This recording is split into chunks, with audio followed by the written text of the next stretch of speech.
आलो झुओ आज नुआ खाती गाँरु नुआ चाउल चूड़ा हेले बोऊ नुआ खाई तो सरी गलानी सुनिया द्वादशी गाँव रे आज नुआ खाती गो टुकुली आज तो संबलपुरी ननी होई नुआ खाइबे मुई तू तो खाई परिबु नाई तो जिभटा को काटी देबी मुई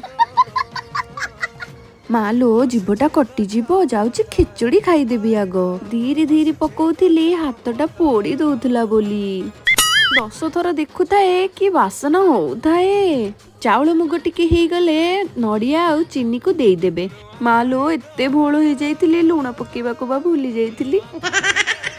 लास्ट को क्षीर टिके दे देबे भल से फुटेई देबे खिचड़ी को प्रस्तुत करी देबे आउ खाली कोन खिचड़ी ता संग को साधा डाली आउ साग टिके भाजी थिली प्रथमे नेई कि बारी आउ दांडरे दे देइथिली हे भगवान एते सुंदरिया खाइबा आगे रे थाई मो साथींकर फोन देखा किंतु बंद हो नाही रात्र भोजन रे टिके चूड़ा घसा को डालमा करिथिली आपण माने कमेंट बॉक्स रे जणेबे केबे नुआ खाइथिले बोली।